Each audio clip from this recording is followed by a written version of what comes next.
실장님이 사라졌습니다. 몽골의 울란바토르 호텔 8층 새벽 6시였습니다.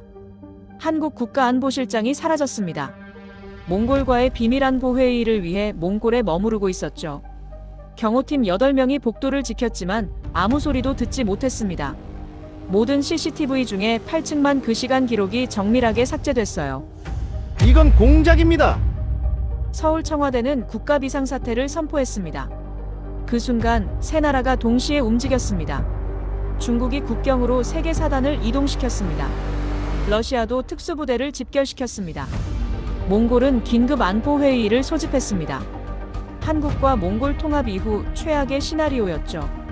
대한민국은 707 특수부대가 몽골로 투입됐습니다. 단 12명이었죠. 저는 그날 워싱턴 사무실에서 긴급 전화를 받았습니다. 과연 대한민국 707 부대는 안보실장을 찾아낼 수 있을까요? 대한민국 707 부대의 작전을 응원하신다면 댓글로 707 화이팅이라고 적어주세요. 그날의 48시간 속으로 지금 함께 들어가 보시겠습니까? 지금 바로 시작합니다. 시청하시기 전에 구독과 좋아요를 눌러주시면 영상 제작에 큰 힘이 됩니다. 저는 로버트 해리슨입니다. CNN 국제부 기자로 26년째 현장을 뛰고 있죠. 수많은 국가들의 분쟁과 위기를 봐왔지만 이번 사건은 단 한 번도 경험하지 못한 형태였습니다. 새벽 6시 40분. 사무실 전화가 울렸습니다. 몽골 현지 네트워크였습니다. 목소리가 떨리고 있었죠. 한국 국가안보실장이 사라졌다고 했습니다. 울란바토르 호텔에서요. 납치로 보인다고 했어요. 손이 멈췄습니다. 국가안보실장입니다. 대통령 직속 최고 위급 안보 책임자였어요. 24시간 경호가 붙는 인물이죠. 곧 추가 내용이 들어왔습니다. 객실 문은 안에서 잠겨 있었다고 해요. 창문도 닫혀 있었대요. 경호팀 8명이 복도를 지켰지만 아무 소리도 듣지 못했다고 했습니다. 이상했습니다. 더 기묘한 부분이 있었어요. CCTV였습니다. 호텔 57대 카메라 중 8층만 특정 시간 영상이 사라졌대요. 23시 15분부터 6시까지요. 완벽하게 삭제됐다고 했습니다. 말이 되지 않았어요. 30분 뒤, 몽골 정부가 움직였습니다. 단순 실종 사안이 아니라는 입장을 냈어요. 거의 동시에 중국이 반응했습니다. 국경 방향으로 세계 사단이 이동 중이었어요. 러시아도 마찬가지였습니다. 국경 인근에 특수부대가 집결하고 있었죠. 울란바토르가 점점 더 조여졌습니다. 세 나라가 같은 시간 움직인다는 건 하나를 의미했어요. 모두가 뭔가 알고 있다는 것. 오후 2시. 한국 측 연락이 왔습니다. 대통령이 직접 지시를 내렸대요. 비상대응 체제였죠. 그리고 한 부대가 투입됐습니다. 707 특수임무단이었어요. 이 부대는 전설이었습니다. 한국 최정예였죠. 대테러 작전의 신화였습니다. 하지만 이번은 달랐어요. 상대가 누군지 몰랐으니까요. 중국인지 러시아인지 제3세력인지 아무도 말하지 않고 있었습니다. 저는 몽골로 가야 했습니다. 직접 확인해야 했어요. 이 흐름이 어디로 가는지, 누가 왜 한국을 건드렸는지. 울란바토르에 도착했습니다. 저녁이었어요. 공기가 무거웠습니다. 호텔 앞은 봉쇄돼 있었어요. 몽골 경찰이 입구를 지키고 있었습니다. 한국 경호팀도 보였죠. 취재증을 보여줬습니다. 한참을 기다린 끝에 들어갈 수 있었어요. 로비는 텅 비어 있었습니다. 발소리만 울렸어요. 8층으로 올라갔습니다. 복도에 경호팀원들이 서 있었어요. 얼굴이 창백했습니다. 눈빛이 흔들리고 있었죠. 저는 그중 한 명에게 물었습니다. 밤새 뭘 봤냐고요? 고개를 저었어요. 아무것도 못 봤다고 했습니다. 아무 소리도 안 들었다고 했어요. 설명이 되지 않았습니다. 객실 문 앞까지 갔어요. 노란 통제선이 쳐져 있었습니다. 몽골 수사 관계자가 나왔죠. 그가 말했습니다. 문은 안에서 잠겨 있었다고 해요. 체인도 걸려 있었대요. 창문도 닫혀 있었다고 했습니다. 외부 침입 흔적은 전혀 없었어요. 뭔가 숨겨져 있었습니다. 상황실로 갔어요. CCTV 기록을 봐야 했습니다. 화면을 되돌렸죠. 23시까지는 정상이었어요. 경호팀원이 복도를 걷고 있었습니다. 아무 문제 없어 보였죠. 그런데 23시 15분. 화면이 검게 변했어요. 아무것도 보이지 않았습니다. 6시까지 계속 어둠이었어요. 6시 1분. 다시 화면이 돌아왔습니다. 복도는 그대로였어요. 평온했습니다. 누군가 일부러 만든 구멍이었습니다. 수사 관계자가 조용히 말했어요. 전문가 소행이라고 했습니다. 시스템을 정확히 아는 조직이라고 했죠. 이때 한국 대사관 측에서 연락이 왔습니다. 급한 목소리였어요. 중국 국경에서 병력 집결이 계속되고 있었습니다. 러시아도 멈추지 않고 있었어요. 저는 창밖을 봤습니다. 어둠이 내리고 있었어요. 새 나라가 울란바토르를 에워싸고 있었습니다. 누군가는 찾고 있었어요. 누군가는 숨기고 있었습니다. 707이 도착했다는 소식이 들렸습니다. 12명이었어요. 소수였습니다. 하지만 상대가 누군지 몰랐어요. 이건 단순 납치가 아니었습니다. 한국을 시험하는 거였어요. 707은 그 한가운데 있었습니다. 그리고 시간은 흐르고 있었습니다. 다음 날 오전 707 지휘관을 만날 수 있었습니다. 작전회의 직후였어요. 그가 조용히 말했습니다. 전날 밤 호텔 지하에서 뭔가 나왔다고 해요. 특수 자물쇠 파편이었대요. 어떤 건지 물었습니다. 러시아 스페츠나츠가 쓰는 거라고 했어요. 다만 중국 특수부대도 비슷한 걸 쓴다고 했습니다. 확실하지 않았어요. 이때 급보가 들어왔습니다. 몽골 정부 고위 관료가 지금 당장 만나자는 연락이었어요. 30분 뒤 만났습니다. 국가안보위원회 부위원장이었어요. 60대 중반이었습니다. 그가 전한 내용은 무거웠어요. 중국이 압박하고 있었습니다. 수사를 멈추라는 요구였어요. 왜냐고 물었습니다. 모른다고 했어요. 다만 뭔가 숨기고 있는 건 분명하다고 했습니다. 무언가 빠져 있었습니다. 이 지역은 복잡했어요. 중국과 러시아가 오래전부터 몽골에서 경쟁해 왔습니다. 최근 몇 년 한국과 몽골이 가까워지면서 두 나라는 이걸 경계했죠. 그래서 이번 일이 더 복잡했습니다. 한국 최고 위급이 몽골에서 사라진 것. 단순 사건이 아닐 수 있었어요. 하지만 증거가 없었습니다. 자물쇠 파편 하나뿐이었어요. 707 지휘관과 다시 만났습니다. 지도를 펼쳤어요.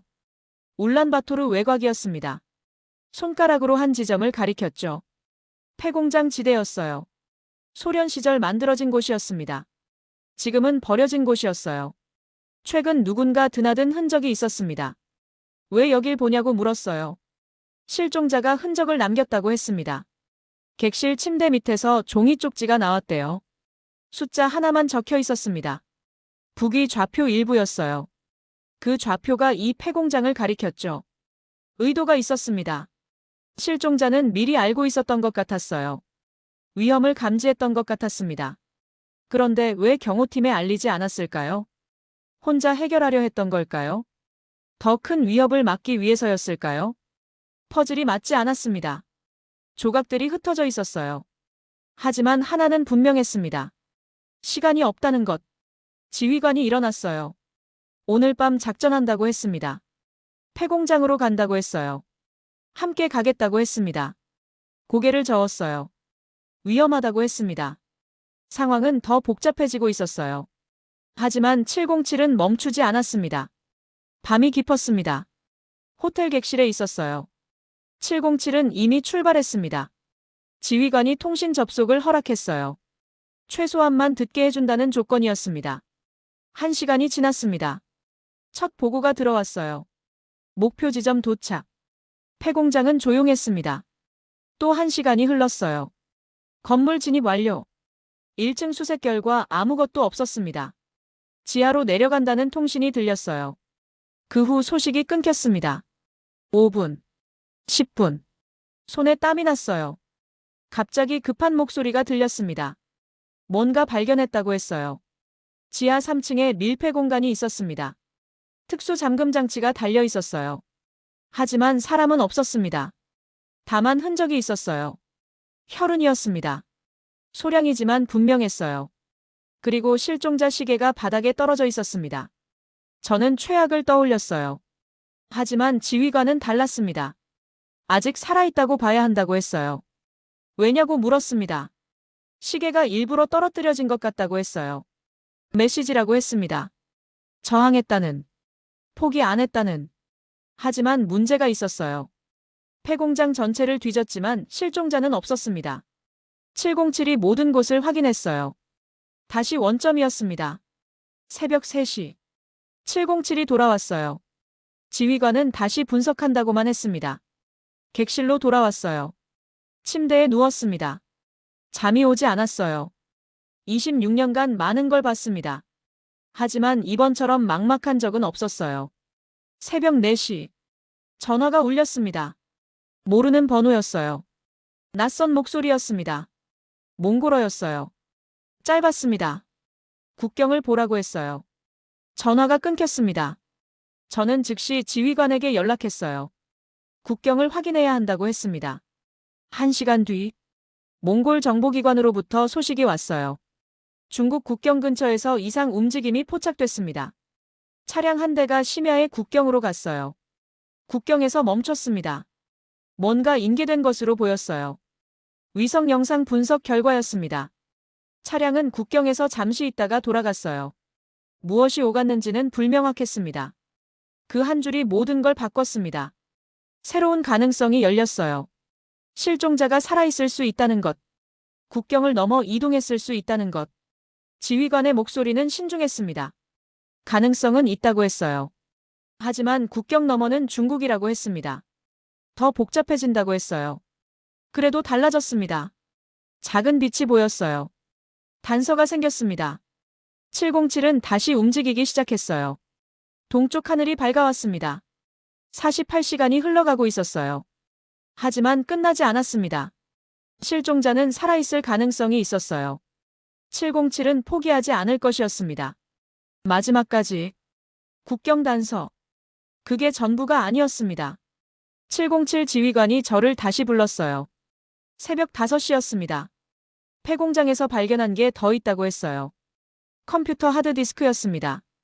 파괴됐지만 일부 복구됐다고 했어요. 화면을 봤습니다. 파일 하나. 텍스트 문서였어요. 열어봤습니다. 시간이 없다. 한국을 지켜라. 6글자였습니다. 저는 멈췄어요. 지휘관이 말했습니다. 실장님이 남긴 거라고 했어요. 납치당하기 직전에요. 왜 이런 메시지를 남겼을까요? 지휘관이 설명했습니다. 실장님은 몽골에서 회의 중이었다고 해요. 한국과 몽골 통합 관련 안보 협의였대요. 그런데 회의 중 이상한 정보를 입수했다고 합니다. 무슨 정보냐고 물었어요. 지휘관이 조심스럽게 말했습니다. 확실하지 않다고 했어요. 하지만 패턴이 보인다고 했습니다. 중국과 러시아가 동시에 움직인 것. 그게 우연이 아니라고 했어요. 계획된 거라고 했습니다. 목적이 뭐냐고 물었습니다. 지휘관이 지도를 가리켰어요. 한국과 몽골 사이였습니다. 통합을 막으려는 거라고 했어요. 한국 최고 위급을 제거해서요. 혼란을 만들려는 거였습니다. 저는 소름이 돋았어요. 그럼 실장님은 이걸 알았다는 건가요? 지휘관이 고개를 끄덕였습니다. 그래서 메시지를 남긴 거라고 했어요. 시간이 없다. 한국을 지켜라. 실장님은 자신보다 더 큰 걸 걱정했던 겁니다. 저는 이해했어요. 이건 단순 납치가 아니었습니다. 한국을 흔드는 작전이었어요. 그렇다면 실장님을 찾아야 했습니다. 빨리요. 지휘관이 말했습니다. 국경 쪽 위성 데이터를 다시 분석했다고 해요. 건물 하나가 포착됐다고 했습니다. 국경에서 15km. 열화상으로 보니 사람이 있다고 했어요. 5명에서 6명 정도요. 그곳일 가능성이 높다고 했습니다. 시간을 봤어요. 새벽 5시 30분이었습니다. 지휘관이 결정했어요. 지금 출발한다고 했습니다. 부대원들이 모였습니다. 10명 전원이었어요. 이번엔 나누지 않았습니다. 한 팀으로 간다고 했어요. 장비를 점검했습니다. 야간 투시경, 통신 장비, 방탄복. 하지만 총은 최소한이었어요. 지휘관이 설명했습니다. 총격전은 피한다고 했어요. 실장님이 다칠 수 있다고 했습니다. 선제 포위가 목표라고 했어요. 차량이 출발했습니다. 저도 함께였어요. 이번엔 막지 않았습니다. 북쪽으로 달렸어요. 하늘이 점점 밝아지고 있었습니다. 창밖을 봤어요. 평원이 끝없이 펼쳐졌습니다. 무전이 들렸어요. 몽골 국방부였습니다. 국경 봉쇄를 강화했다고 했어요. 아무도 못 넘어간다고 했습니다. 지휘관이 감사하다고 답했어요. 차량이 속도를 높였습니다. 1시간이 지났어요. 지휘관이 신호했습니다. 목표 지점 5km 전방이라고 했어요. 차량이 멈췄습니다. 부대원들이 내렸어요. 소리 없이요. 저도 따라 내렸습니다. 이제 걸어가야 했어요. 어둠이 아직 남아 있었습니다. 새벽 6시 30분이었어요. 부대원들이 움직이기 시작했어요. 그림자처럼요. 저는 뒤를 따랐습니다. 2km를 걸었어요. 지휘관이 손을 들었습니다. 멈추라는 신호였어요. 앞을 봤습니다. 건물이 보였어요. 낮은 건물이었습니다. 창문에 불빛이 새어나왔어요. 거기였습니다.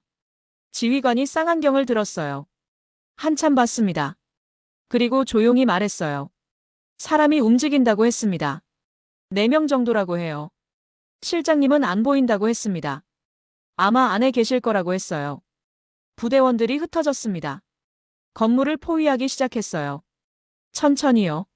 소리 없이요. 저는 숨을 죽이고 지켜봤습니다. 해가 떠오르고 있었어요. 동쪽 하늘이 붉었습니다. 707이 위치를 잡았습니다. 이제 시작이었어요. 포위가 완성됐습니다. 지휘관이 무전했어요.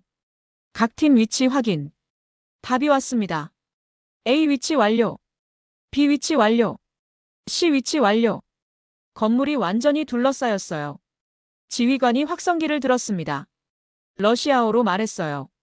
나오라고 했습니다. 저항하지 말라고 했어요. 건물 안이 조용했습니다. 대답이 없었어요. 지휘관이 다시 말했습니다. 한국 국가안보실장을 내보내라고 했어요. 평화적으로 해결하자고 했습니다. 이번에도 대답이 없었어요. 긴장이 흘렀습니다. 저는 멀리서 지켜봤어요. 손에 땀이 났습니다. 그때였어요. 건물 문이 열렸습니다. 한 남자가 나왔어요. 손을 들고 있었습니다. 러시아어로 외쳤어요. 총 쏘지 말라고 했습니다. 지휘관이 대답했어요. 쏘지 않는다고 했습니다. 남자가 천천히 걸어 나왔어요. 그리고 무릎을 꿇었습니다. 707 부대원 둘이 다가갔어요. 남자를 포박했습니다. 그때 건물에서 또 나왔어요. 2명이었습니다. 역시 손을 들고 있었어요. 항복이었습니다. 저는 놀랐어요. 총 한 발 안 쏘고요. 부대원들이 3명을 포박했습니다. 지휘관이 건물로 들어갔어요. 부대원 넷이 따라갔습니다. 저도 조심스럽게 다가갔어요. 건물 안으로 들어갔습니다. 어두웠어요. 냄새가 났습니다. 안쪽 방이 보였어요. 지휘관이 문을 열었습니다. 그리고 멈췄어요. 저도 봤습니다.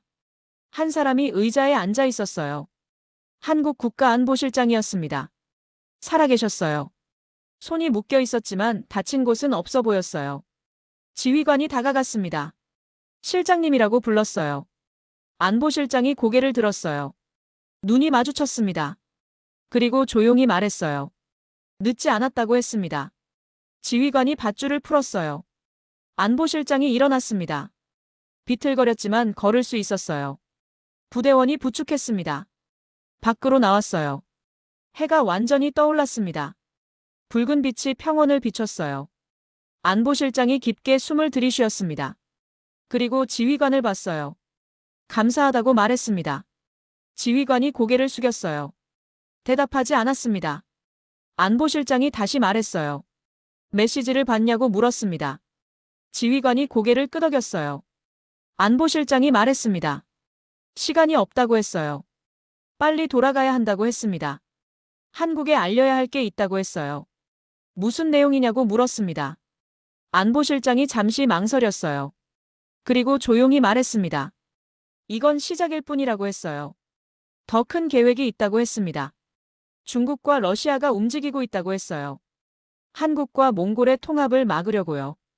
이번 납치는 경고라고 했습니다. 저는 소름이 돋았어요. 안보실장이 계속 말했습니다. 하지만 이제 막을 수 있다고 했어요. 707이 시간을 벌어줬다고 했습니다. 지휘관이 조용히 물었어요. 무엇을 막는 거냐고요? 안보실장이 대답했어요. 전쟁을 막는 거라고 했습니다. 공기가 무거워졌어요. 몽골 국방부가 대기하고 있었습니다. 한국 대사관도 나와 있었어요. 안보실장이 차에서 내렸습니다. 환호가 터졌어요. 하지만 안보실장은 먼저 대통령과 통화했습니다. 긴급이었어요. 저는 멀리서 지켜봤어요. 통화가 길었습니다. 20분이 넘었어요. 안보실장의 얼굴이 심각했어요. 통화가 끝났습니다.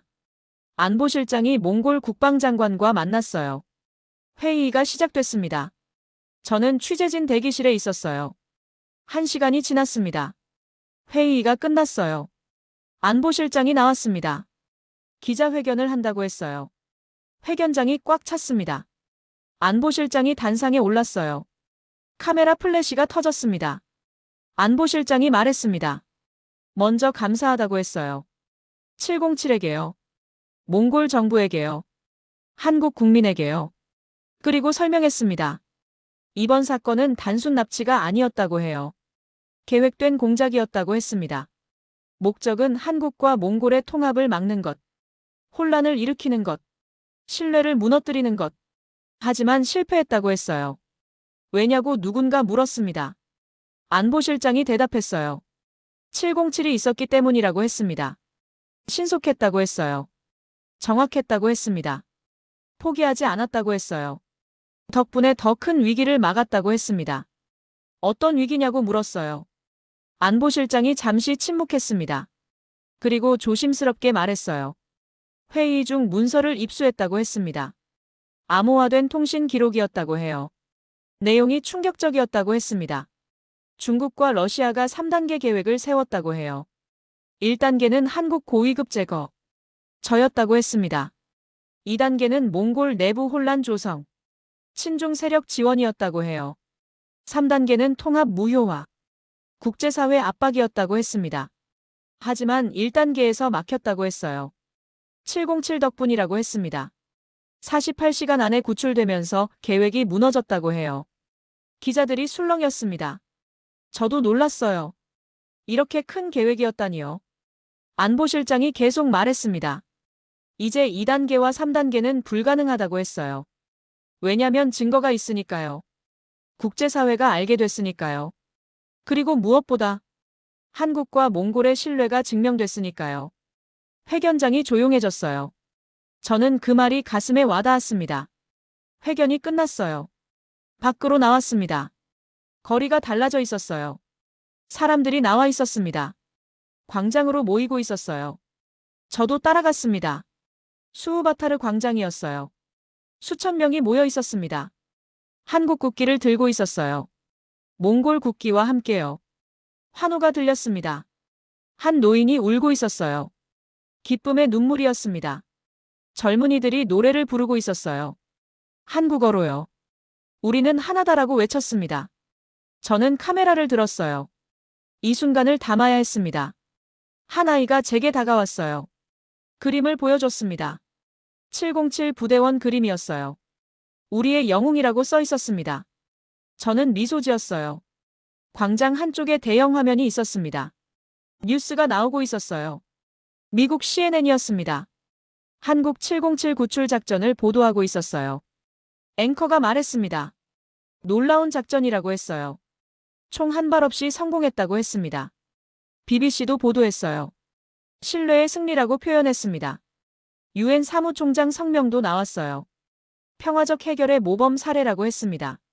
저는 자랑스러웠습니다. 26년 기자 생활에서 처음이었어요. 이런 감정은요. 저녁이 됐습니다. 707 부대원들이 떠나고 있었어요. 조용히요. 아무도 주목하지 않았습니다. 저는 지휘관을 찾았어요. 한 가지만 물어도 되냐고 했습니다. 지휘관이 멈췄어요. 어떻게 항복을 받아냈냐고 물었습니다. 총도 안 쏘고요. 지휘관이 조용히 웃었어요. 선택권을 줬다고 했습니다. 저항하면 끝이고 항복하면 산다고요.